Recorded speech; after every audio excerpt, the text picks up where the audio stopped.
예, 안녕하세요. 서울 강북을 국회의원 한민수입니다.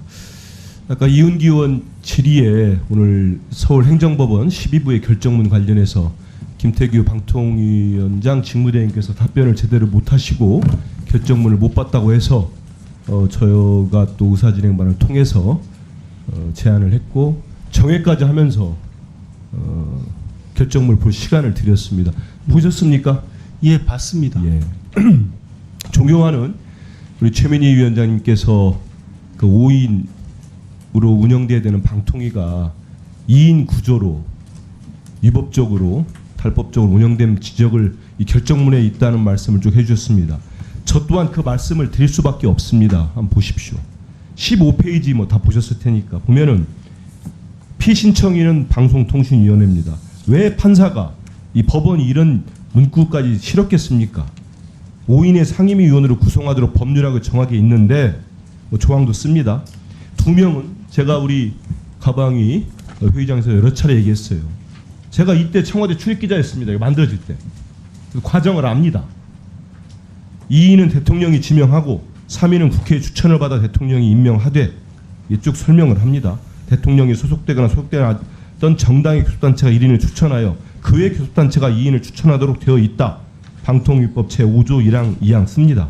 이처럼 피신청인 방송통신위원회는 정치적 다양성을 그 위원 구성에 반영함으로써 방송의 자유와 공공성 및 공익성, 국민의 권익보호와 공공복리 증진이라는 입법 목적을 달성하고자 한다고 볼 수 있다.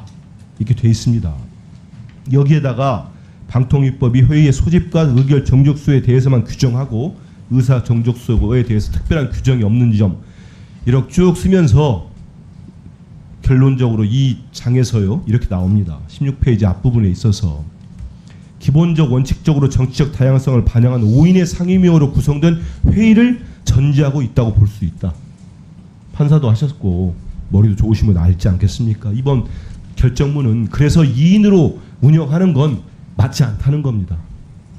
동의하시죠? 이제 고개도 끄덕거리시고 있습니다. 법원의 판단이 있고 그 법원의 판단에 대해서 동의하는지 않는지는 개개의 법률적 접근이나 아니면 시각에 따라 충분히 다를 수 있다고 생각하고요. 위원장 직무대행은 동의하시지 않습니까? 이 결정. 그 부분에 대해서는 동의하기 어려운 부분들이 있습니다. 그런데 다만 제가 여기서 더 나가서 말씀드리는 거는 사실은 지금 최종적인 판단이 아닌 상태에서 제가 향후 변론 방향에 이게 저도 말씀드리다시피 이게 예. 본안이 아니고 가처분이라는 거 다 압니다. 알지만 이 결정문 나가서 보시기도 했잖아요. 아마 느낌이라는 것도 있었을 겁니다. 우리 방통위에 계시는 다 일도 잘하고 능력 있는 분들 아니겠습니까? 다 보시면은 이 결정문이 무엇이다. 지금 많은 기사들이 나오고 있습니다. 그 이진숙 지금 방통위원장 직무 정지된 헌재 판결에도 영향을 줄 것이다 이런 분석 기사들이 나오고 있어요. 한번 보시고 잘 판단해서 저는 오늘의 결정과 앞으로 본안도 나오겠습니다만 이게 저는 방송의 공정성과 독립성을 확보하자는 게 어떻게 여야의 문제고 정파적 문제입니까? 그거는 미흡한 점이 있으면 법을 통해서 만들어지고 지금처럼 운영이 되지 말라는 거 다 알고 있는 거 아니겠습니까? 재판부에서 이런 결정을 할 때 이렇게 상세하게 적지 않습니까? 5인으로 왜 합의제 기구로 만들었는지에 대해서도 인정할 부분은 인정하는 게 맞다 이런 생각이 들고요. 그래서 저는 이번에 이 결정문이 본안은 아닙니다만 윤석열 정권이 끊임없이 정말 집권 이후 2년 3개월 됐습니까? 끊임없이 시도했던 방송 장악에 드디어 제동이 걸렸다고 봅니다. 이 제동이 걸렸기 때문에 여기에 대해서는 또 그 이후에 후속적인 조치가 이루어지지 않을까 싶습니다. 저는 이걸 보면서 대통령이 지명한 여기 나오지 않습니까? 위원장, 부위원장 2인 체제에서 새 이사 임명해 처분은 법적 정당성이 없고 합의제 행정기관의 의사결정에 필수로 요구되는 심의를 거치지 않았다.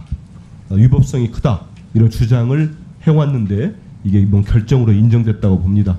지난번에도 직무대행 오셨을 때 심의와 의결이 방통위법에 돼 있는데 분명히 심의가 이루어지지 않았다고 지적을 했습니다. 오늘 결정을 통해서 이게 저는 입증이 됐다고 보는데 여기에 대한 견해는 어떠십니까?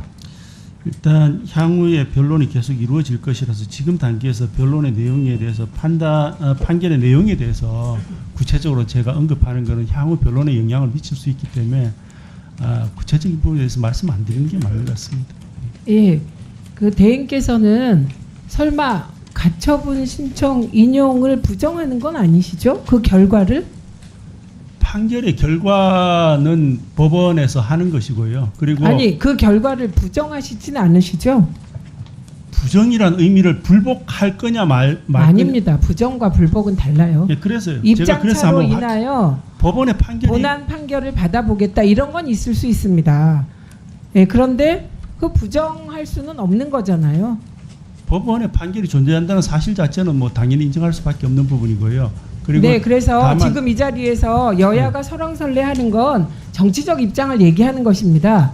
그런데 방통위원회는 정치 국회가 아니에요. 행정부거든요. 묘한 위상의 행정부예요. 그래서 정치적 중립 의무에 따라 법원의 결정에 대해서는 일단 존중하고 그리고 본안에서 따지겠다. 이런 모범 답안이 이미 있기 때문에 모범 답안을 따르시도록 권고드리겠습니다. 왜냐하면 이거 가지고 또 쓸데없는 설왕설래가 왔다 갔다 하면 시간이 가서 미리 말씀드립니다. 황정아 위원님 질의해 주십시오. 네, 대전 유성구을 황정아 의원입니다. 오늘은 역사적인 날이 될 것 같습니다. 윤석열 정부의 방송